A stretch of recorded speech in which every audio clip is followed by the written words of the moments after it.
Angle of declination, तो क्या हो गया, angle between magnetic meridian and geographic meridian is called magnetic sorry angle of declination. ठीक है, अब आपके माइंड में एक क्वेश्चन उठ रहा होगा कि सर मैग्नेटिक मेरिडियन क्या है और जियोग्राफिकल मेरिडियन क्या है। ठीक है, हालांकि एग्जाम में आएगा तो हमको ये थोड़ी जानना है कि मैग्नेटिक मेरिडियन क्या है, जियोग्राफिक मेरिडियन क्या है, लेकिन आप भी क्लास में बैठे हो तो आप भी चाहोगे कि सर मैग्नेटिक मेरिडियन क्या है और जियोग्राफिक मेरिडियन क्या है, यही ना। जैसे आपका डिफिनेशन है एंगल ऑफ डिक्लिनेशन, ये आता है एग्जाम कि डिफाइन एंगल ऑफ डिक्लिनेशन या what is angle of declination, विपात कोण क्या है, विपात कोण क्या है। तो आपका डिफिनेशन क्या होगा, एंगल बिटवीन है ना magnetic meridian and geographic meridian is called angle of declination. Clear. अब यहां से एक क्वेश्चन आपका ये बच्चा हिंदी में कैसे लिखेंगे। ठीक है, मेरिडियन को हिंदी में कहते हैं याम उत्तर, बहुत खतरनाक हिंदी है।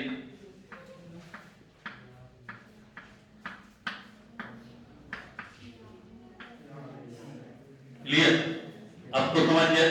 अब क्या बोला, मैग्नेटिक मेरिडियन और जियोग्राफिक मेरिडियन के बीच के कोण को क्या कहते हैं, एंगल ऑफ डिक्लिनेशन विपात।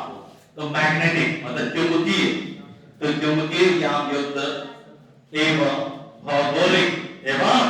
भौगोलिक यामयुक्त के बीच के कोण को विपात कोण कहते हैं। ये डिफिनेशन हो गया।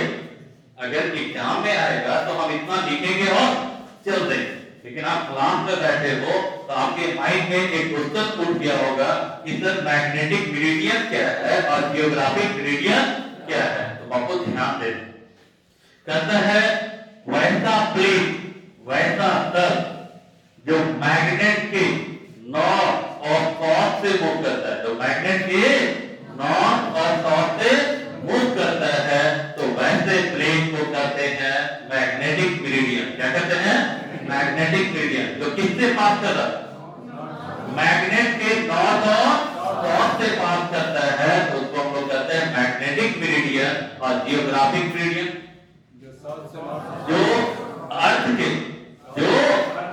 के नॉर्थ और साउथ से पास करता है, तो उसको हम लोग कहते हैं जियोग्राफिक मेरिडियन। यानी वैसा प्लेन जो कहां से पास करता हो, अर्थ के, जो कहां से पास करता हो, अर्थ के, किससे, नॉर्थ और साउथ पोल से, तो उसको हम लोग कहते हैं जियोग्राफिक मेरिडियन, है ना। रियलिटी में आप सब यहां पे समझना चाहोगे तो थोड़ा दिक्कत हो, लेकिन हम समझाते हैं जहां तक पॉसिबल हो।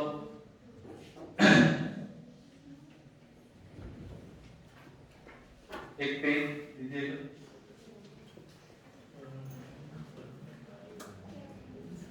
एक पेज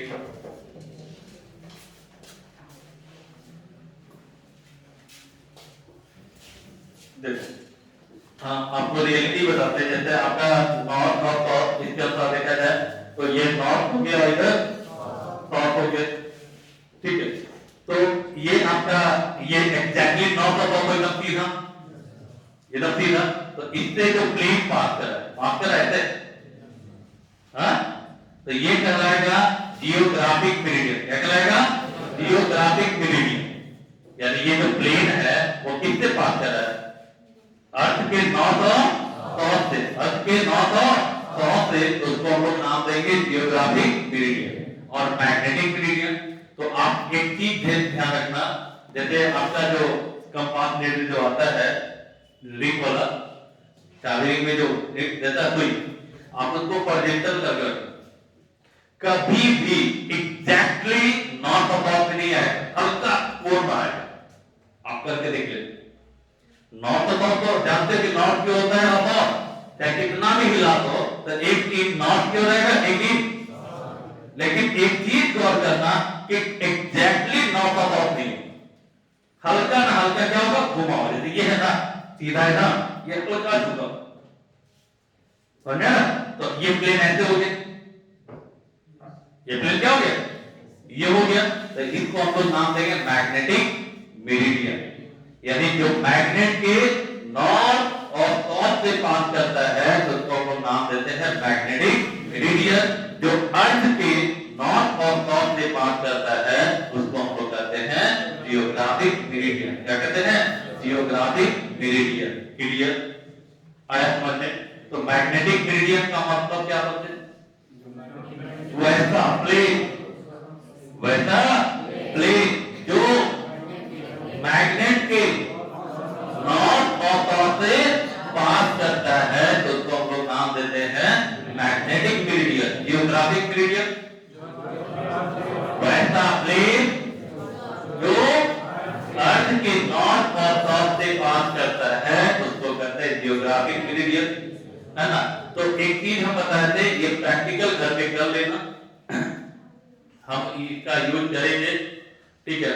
जैसे आप लोग का लगभग लेवल तो बैलेंस है, क्योंकि आप देख लो कि 13 तारीख को आपके सामने सब कुछ दे दिए, हिंदी इंग्लिश का भी नोट दिए पिछले साल का ही, और भी देख लो कि हैंड रिटेन क्या है, हैंड रिटेन टाइपिंग करवाया हुआ है, नहीं हम रीड कर देंगे, और उसमें भी बच्चे का नाम से ही फाइल आया हुआ है, वही फाइल हम सेव करेंगे, समझा? तो आप देख रहे हैं कि एग्जैक्टली ये 13 तारीख को पिछले साल चल रहा, आज कितना तारीख? आज भी 13, समझा? आज भी 13, जब सेम बाय सेम, और काम का टाइम जो हो गया वो तो आगे निकल गया, क्योंकि उन लोगों को मैग्नेट नहीं पढ़ाए थे, मैग्नेट वो भी इसी से पढ़ रहा है ऑनलाइन, उन लोगों को मैग्नेट नहीं पढ़ाए, मैग्नेट को इसी की करते रहते थे कि ऑनलाइन तो पढ़ाएंगे, आप एक चैप्टर पढ़ लेना, थोड़ा सा एक चैप्टर आगे हो गया, उन लोग का एसी समाप्त होने वाला है, 2 दिन में एसी समाप्त हो जाएगा, तो मैग्नेट हो गया, ईएमआई हो गया, एसी हो गया, खत्म, कुछ दिन में मॉडल स्टार्ट होगा, कुछ दिन में मॉडल स्टार्ट होगा, समझ गए? तो यहाँ पे यही कर रहा है। तो एक दिन हम क्या करेंगे कि कुछ प्रैक्टिकल, जैसे इसका है ना, इसका प्रैक्टिकल है मेरे पास वीडियो, जो आपको समझाने के लिए एकदम सफिशिएंट हो, है ना। एक बार अगर आप इसका प्रैक्टिकल वीडियो देख लोगे तो आपका लाइफ टाइम रिचार्ज हो जाएगा, फिर रटने की जरूरत नहीं पड़ेगी, समझ गए? तो बस थोड़ा सा चाह रहे हैं कि सिलेबस मेरा थोड़ा बैलेंस हो जाए, थोड़ा सा आगे थोड़ा सा आगे निकल जाए, तो हम एक बार वीडियो सब निकालेंगे जो मेन पॉइंट है, जहां से समझने वाला, टाइम पास नहीं, जो हमें समझने में काम दे, जिसको हम रियलिटी में देख नहीं सकते। हालांकि आप इसको देख सकते हो, ये कोई बड़ी बात नहीं है, कोई भी आप चुंबक, है ना, चुंबक में तो हल्का सा रहेगा, तो चुंबक तो मोटा होता है तो पता नहीं चलेगा, लेकिन जब नीडल कंपास नीडल को आप रखोगे तो आपको एंगल दिख जाएगा, एंगल देख लेना एकदम एग्जैक्टली नॉर्थ और साउथ क्यों नहीं, थोड़ा ना थोड़ा क्या रहेगा, डिविएट रहेगा, थोड़ा ना थोड़ा क्या रहेगा, डिविएट रहेगा। तो बताइए एंगल ऑफ इंक्लिनेशन समझ में आया? क्या है ये? क्या है ये? ये एंगल है ना, कोण है ना, किसके किसके भी? मैग्नेटिक मेरिडियन और जियोग्राफिक मेरिडियन, मैग्नेटिक मेरिडियन और जियोग्राफिक मेरिडियन। तो डेफिनेशन क्या हो गया? Angle between magnetic meridian and geographic meridian equal angle of inclination दिक्पात कोण। हिंदी में क्या लिखोगे, है ना, भौगोलिक याम युक्त, है ना, भौगोलिक याम युक्त एवं चुंबकीय याम युक्त के बीच के कोण को, के बीच के कोण को दिक्पात कोण कहते हैं। इसका फिगर बना दोगे,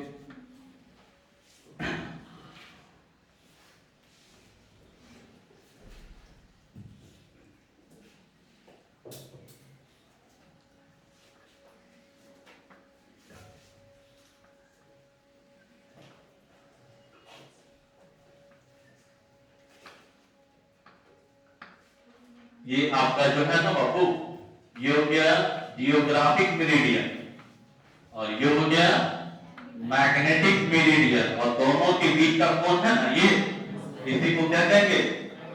angle of inclination, angle of inclination. पहला डिफिनेशन याद हुआ, कोई दिक्कत? अब दूसरा है एंगल ऑफ टिप, नमन कोण, एंगल ऑफ टिप, भाई ध्यान रखना एंगल ऑफ टिप क्या है। ये हो गया टोटल अर्थ मैग्नेटिक फील्ड, टोटल अर्थ मैग्नेटिक फील्ड। और ये देखो ये क्या है, हॉरिजॉन्टल है ना, क्या है, हॉरिजॉन्टल है, किसका, मैग्नेटिक मेरिडियन का, किसका, मैग्नेटिक मेरिडियन का।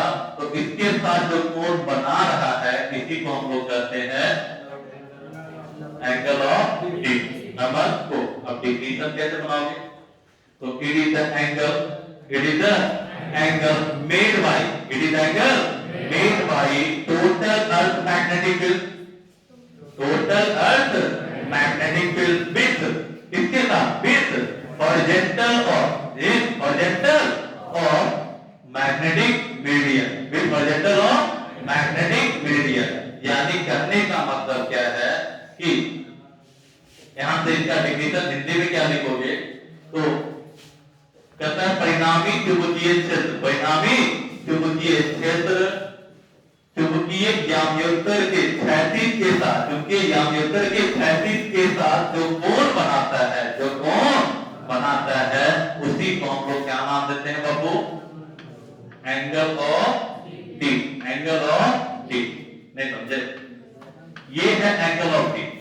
तो ये है क्या, तो एंगल है किसके किसके बीच, टोटल अर्थ मैग्नेटिक फील्ड और किसके बीच, हॉरिजॉन्टल। तो हॉरिजॉन्टल किसका, अब इसको बढ़िया से लिख दो, खत्म हो गया। It is the angle made by, it is the angle made by total earth magnetic field, total earth magnetic field with horizontal, with horizontal component of magnetic meridian.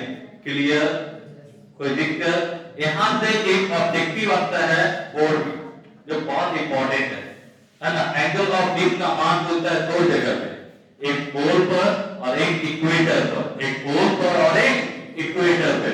तो ध्यान रखिएगा कि एट पोल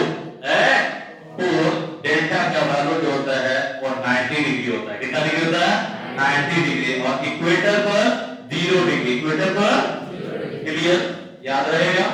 पोल पर कितना, इक्वेटर पर, कोई दिक्कत। ये ऑब्जेक्टिव में आता है, आपसे पूछता है the value of angle of dip at the pole, option में डाला हुआ रहेगा कितना, 90। अगर एट इक्वेटर पूछा तो क्लियर है, कोई दिक्कत। ये भी खत्म हो गया। अब आ जाइए नेक्स्ट, नेक्स्ट है horizontal component of earth magnetic field, horizontal component of earth magnetic field.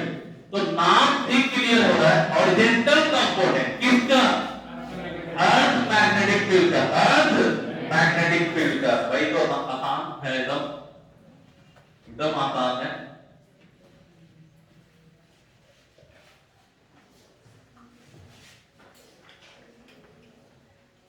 ध्यान दीजिएगा, हॉरिजॉन्टल कंपोनेंट ऑफ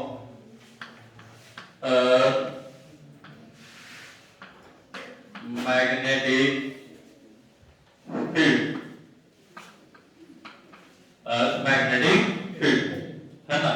यानी हिंदी क्या होगा, भूचुंबकीय क्षेत्र का, भूचुंबकीय क्षेत्र का क्षैतिज घटक, क्षैतिज घटक।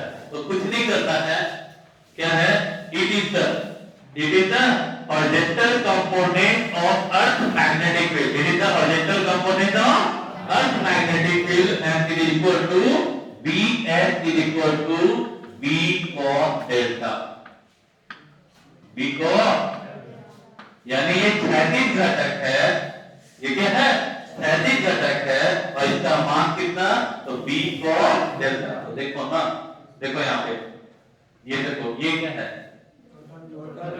टोटल अर्थ मैग्नेटिक फील्ड B, ये क्या है, तो इसके साथ ये कोण बना रहा है ना। तो जानते हो जिसके साथ कोण बनाता है उधर कौन सी है, तो इसका कंपोनेंट निकालोगे तो इधर क्या होगा, B cos delta, B cos हो गया। इसका कंपोनेंट है किधर, हॉरिजॉन्टल,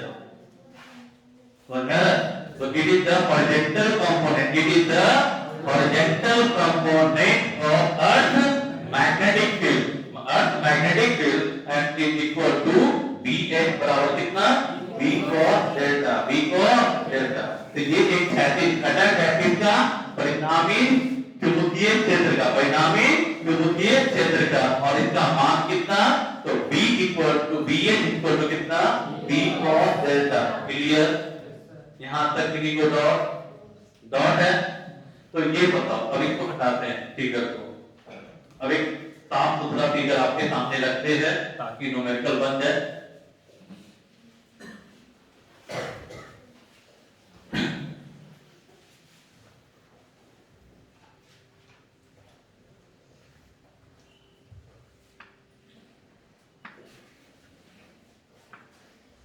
ये मैग्नेटिक मेरिडियन है mm,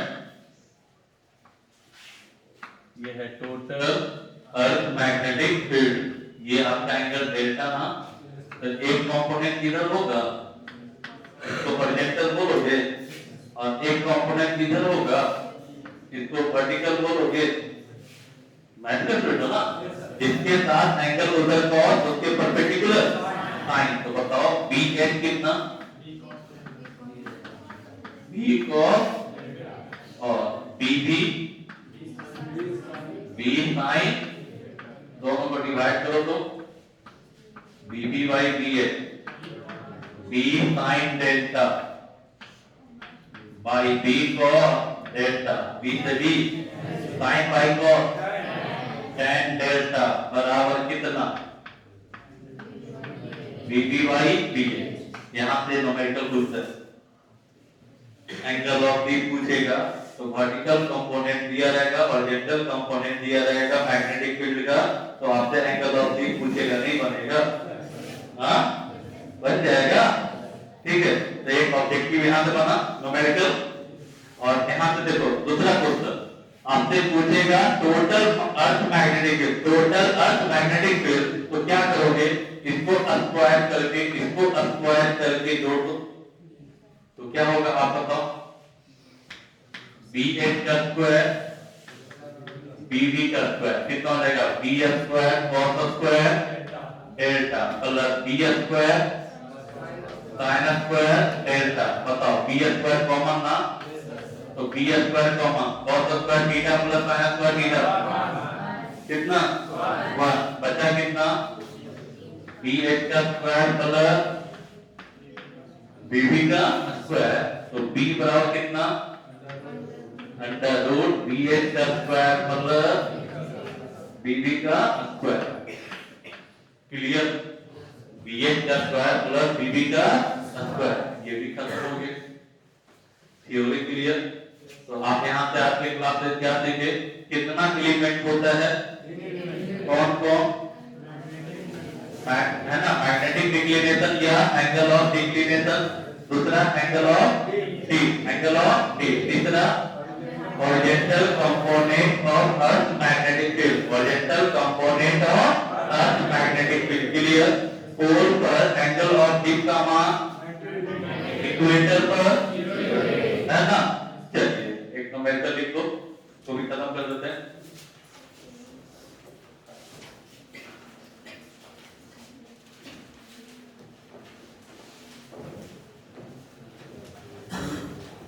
लिखोगे at any place at any place at any place on the on the on the earth on the earth at any place on the earth देखिए the horizontal component the horizontal component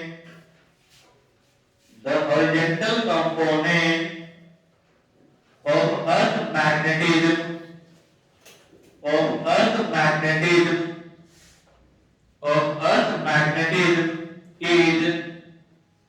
is root 3 times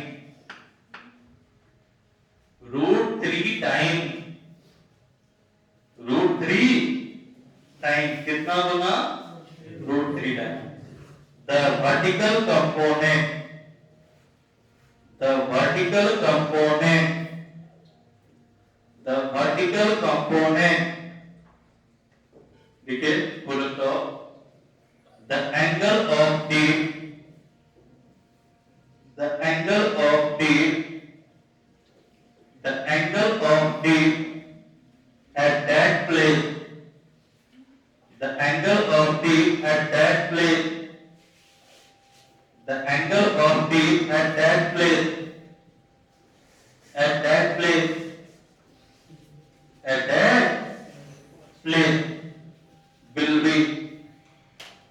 will be option A 60 degree